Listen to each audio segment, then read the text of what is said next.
Parrots are one of the most intelligent species of bird on the planet, with some capable of doing math, using tools, and of course mimicking human speech. And the African grey parrot, the largest parrot in Africa, is known to be the greatest imitator among the species. That skill is one reason they're one of the most trafficked birds in the world. They're really popular as pets. I think the most popular parrot to have as a pet, certainly in some parts of the world, sadly. According to the National Audubon Society, more than 1.3 million were exported from West African nations between 1975 and 2013.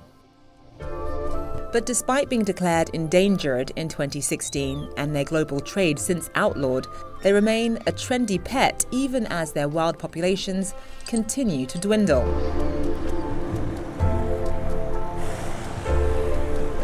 The Limbe Wildlife Centre in Cameroon takes in African greys recovered from illegal traders with the aim of reintroducing them to the wild.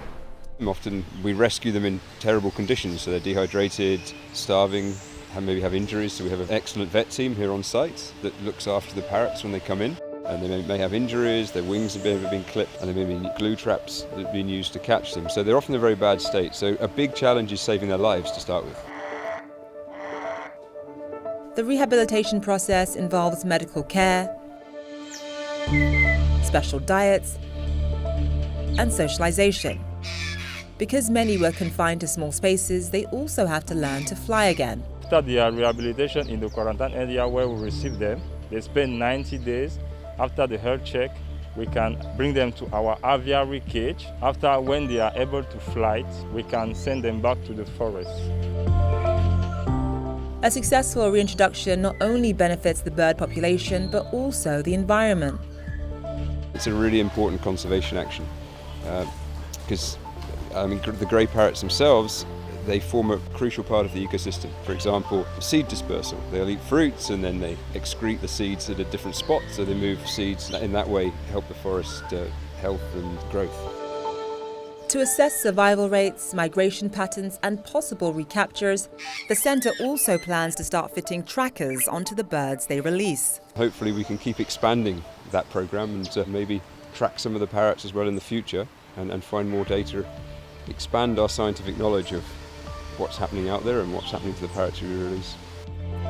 Since 1993, the Limbe Wildlife Centre says they've released over 3,000 African grey parrots from black market poachers.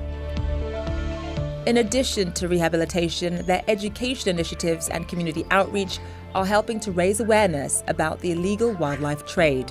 On the one hand, it's very sad that that's happening, but it makes me quite excited and proud that we can be involved in such a key way. And it is such an important programme to just make that bit of difference, to get some parrots that have been poached, give them a second chance, hopefully get them back out into the wild.